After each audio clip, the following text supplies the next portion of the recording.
Et si le masque n'était pas un déguisement, mais une révélation? Pourquoi ces figures masquées nous obsédent-elles autant? Batman, Spider-Man, Zorro. Ce ne sont pas de simples héros. Ce sont des symboles, des extensions de nous-mêmes. Le masque fascine, intrigue et surtout rassure. Il cache nos peurs, nos doutes, nos failles. Derrière un masque, on ose. On agit. On devient. Mais pourquoi avons-nous besoin de ce filtre entre nous et la réalité? Est-ce une protection, une fuite ou un passage obligé vers la vérité? Depuis l'enfance, on se construit des identités. À l'école, en famille, sur les réseaux. À chaque moment, on choisit quel masque porteur. Et parfois, on oublie même qu'on en porte un. C'est là que les super-héros entrent en scène. Ils incarnent cette dualité que chacun de nous porte, la personne que l'on montre et celle que l'on est vraiment. Dans cette vidéo, on va plonger dans l'univers des masques. Mais pas seulement ceux en latex ou en métal. Les nôtres. Ceux que la vie nous pousse à fabriquer. Car peut-être qu'au fond, affronter la réalité, c'est apprendre à choisir son masque. Pourquoi aimons-nous autant les super-héros? Ce ne sont pas juste des personnages en collant qui sauvent le monde. Ce sont des échappatoires. Des projections.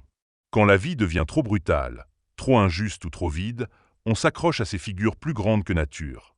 Les super-héros incarnent nos fantasmes de justice, de puissance, de transformation. Ils corrigent les erreurs que nous ne pouvons pas réparer. Ils affrontent les peurs que nous n'osons pas nommer. Et surtout, ils le font masquer. Pourquoi? Parce que le masque donne la liberté d'agir sans jugement. Il permet d'échapper aux attentes sociales, à la peur du regard des autres. Clark Kent est invisible, maladroit, banal. Superman est invincible, noble, intouchable.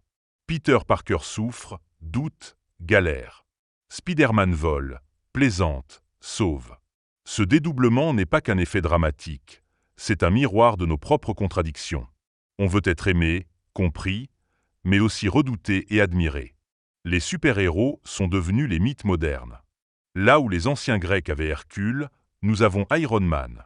Là où les épopées racontaient des dieux, nos films montrent des humains qui se battent pour ne pas sombrer. Et si on les aime tant, ce n'est pas pour leur pouvoir. C'est parce qu'ils tombent, doutent, échouent, mais se relèvent toujours. Derrière chaque masque, on voit une lutte qu'on connaît intimement. Celle de ne pas abandonner. Celle d'exister malgré tout. En réalité, les super-héros ne fuient pas le monde. Ils le rendent supportable. Ils nous offrent un masque pour affronter nos propres tempêtes. Porteur un masque n'est pas toujours un mensonge. Parfois, c'est une nécessité. Un mécanisme de survie. Dans la vie quotidienne, chacun de nous joue un rôle. On adapte notre langage, notre posture, notre ton. Ce n'est pas de la tricherie. C'est de l'adaptation. Et ça commence très tôt. Les enfants portent des masques pour se protéger du rejet, pour obtenir de l'amour ou pour survivre dans un environnement instable. L'adulte, lui, continue à porter ses masques, sauf qu'il oublie parfois qu'ils ne sont pas son vrai visage. Le masque devient confortable, presque naturel, jusqu'au jour où on ne sait plus qui on est sans lui. En psychologie, on appelle ça un mécanisme de défense. Le masque, c'est cette façade sociale qu'on utilise pour cacher notre vulnérabilité. C'est l'armure contre l'échec, contre le regard des autres, contre nos propres peurs. Il n'est pas mauvais en soi. Il protège, il rassure. Mais il peut aussi enfermer. Le problème, ce n'est pas le masque. C'est d'y rester coincé. À force de jouer un rôle, on risque de se perdre.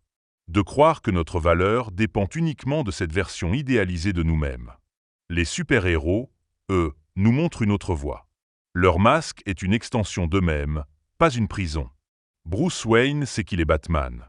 Tony Stark ne cache pas qu'il est Iron Man. Le vrai pouvoir, c'est d'utiliser le masque consciemment, sans s'y noyer. Et si notre problème n'était pas d'avoir un masque, mais de ne pas savoir quand l'enlever, peut-être qu'il ne s'agit pas de le briser, mais d'apprendre à le porter avec vérité. Car au fond, ce n'est pas celui qui cache tout qui est fort, mais celui qui choisit ce qu'il révèle. La réalité est brute. Elle ne fait pas de cadeaux.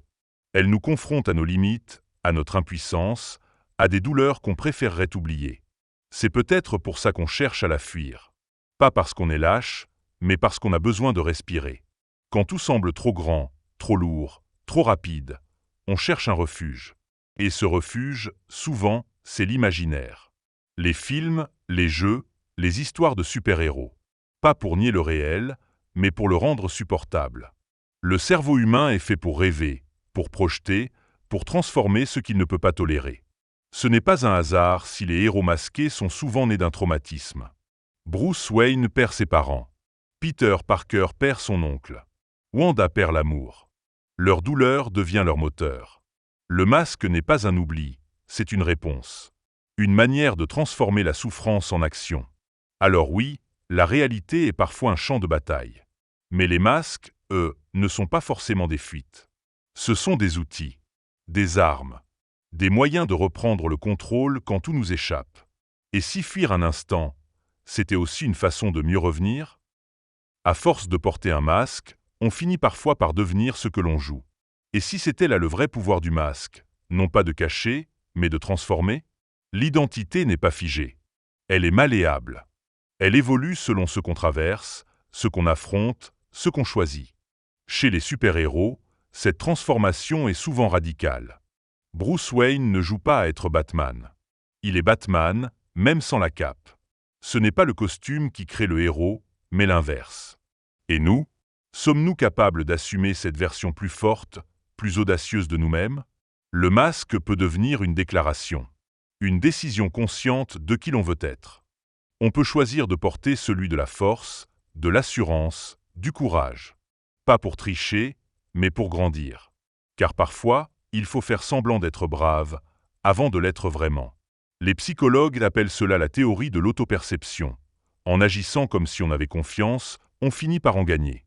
Le masque devient donc un outil de transformation identitaire. Il ne dissimule plus. Il révèle une version potentielle de nous-mêmes. C'est pour cela que les super-héros nous inspirent tant. Ils nous montrent que l'on peut réécrire notre propre légende, qu'on peut façonner un personnage plus solide, plus juste, plus libre, et l'incarner au quotidien, même sans super-pouvoir. Finalement, porter un masque, ce n'est pas mentir. C'est parfois dire plus vrai que jamais. C'est affirmer « je ne suis peut-être pas encore cette personne, mais je suis en train de le devenir ». Et si, au lieu de cacher qui nous sommes, on utilisait le masque pour révéler ce que nous pourrions être? Et si, au final, le masque ne cachait rien, mais révélait tout? Tout ce qu'on rêve d'être, tout ce qu'on n'ose pas dire, tout ce que la société nous pousse à taire. Le masque devient alors une fenêtre, pas un mur. Depuis toujours, on imagine que l'authenticité, c'est d'être soi-même.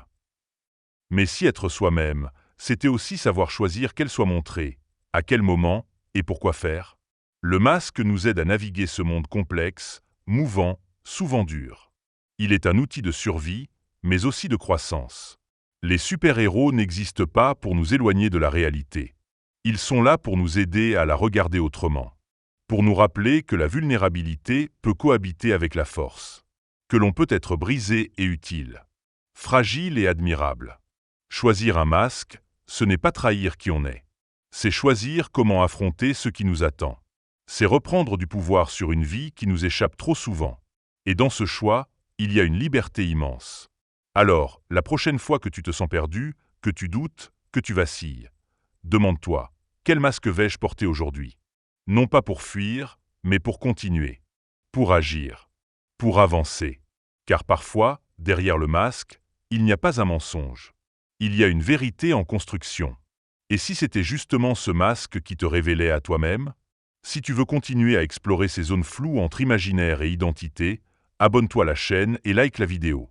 Ce n'est pas la fin, c'est juste un autre masque à découvrir.